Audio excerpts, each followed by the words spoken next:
if we're on the pursuit and the goal of attainment to get abs, we don't want weight loss, we want fat loss. So we can't just have a calorie deficit. We need to have a calorie deficit times by correct protein intake, times by adequate strength training, times by adequate daily steps, over times consistency equals abs. There's a formula for you. Mathematical. You do those. And based on the equation, 3 out of 10 or 10 out of 10 is just how long it's going to take you to get there, right? So I think for us, like the calorie deficit matters most. So Jace, do you want to take it from there?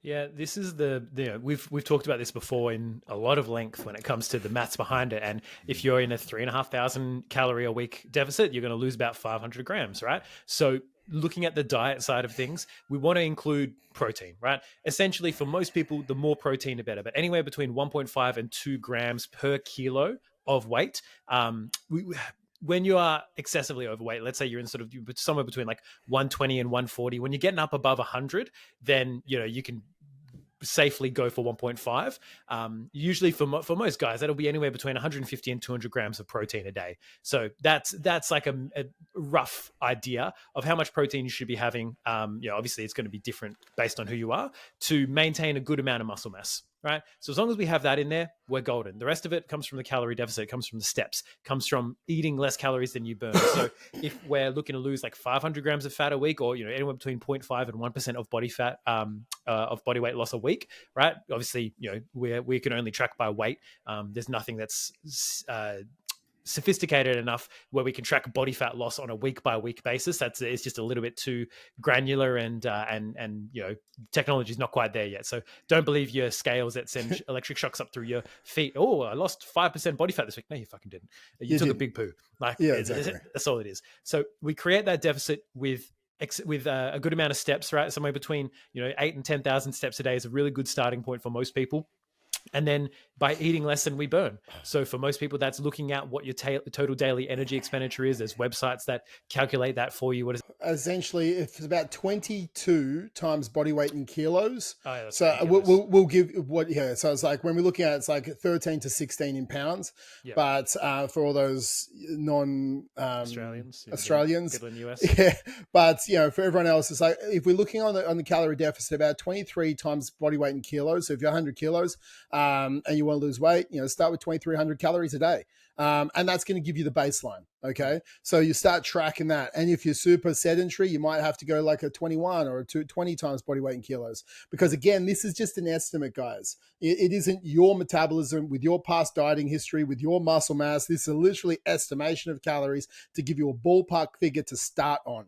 So body weight in kilos times 23, you start eating that every single day. What you have to look at the first week, if you're following a diet, you're going to have probably a bigger loss, right? And it doesn't matter even if you're eating carbs or not, you're going to have a bigger loss because you just stopped eating a load of shit, right? So your sodium, you're not holding onto as much fluid because of the sodium that you had it, or, anything. Really, probably your carbs did drop as well. So you also physically just don't have as much food in your stomach. Yeah, exactly. So if what we have to look at is the first week, whatever that weight loss is, it is. But that second week of tracking that 23, if you didn't lose weight, then your calories do high. We have to drop the calories by 5%. So 2,300 times 5% gives you a new 95%. So you take, about 180 calories, 150 calories, something like that off that. And then that's your new calories for the next 7 days. But if you lost 3 kilos, happy days. Keep the 2,300 calories a day for the next week. Our ballpark figure wants to be about 1% of total body weight loss per week. So if you're 100 kilos, you want to lose a kilo over the next week. If you did, it will fluctuate, right?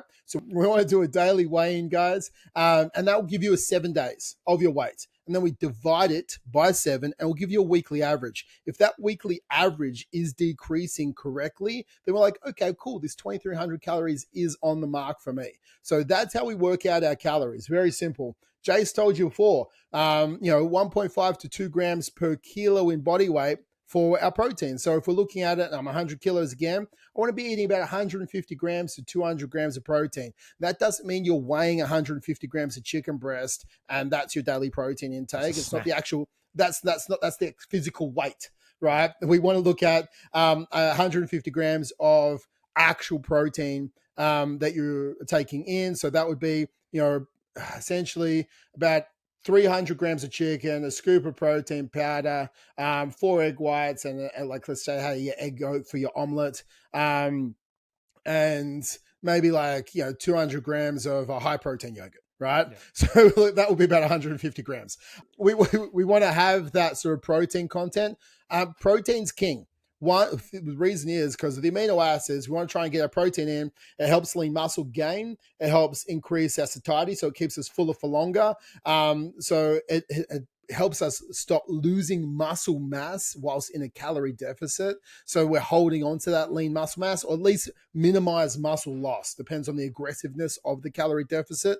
So the other two macronutrients don't worry, three, but other two main macronutrients don't worry as much when we're looking at fats and carbohydrates. Yes, fats for hormones, carbohydrates for our energy levels inside the gym, but they don't play as big of an important in fat loss as protein when we're looking at trying to keep that lean muscle mass.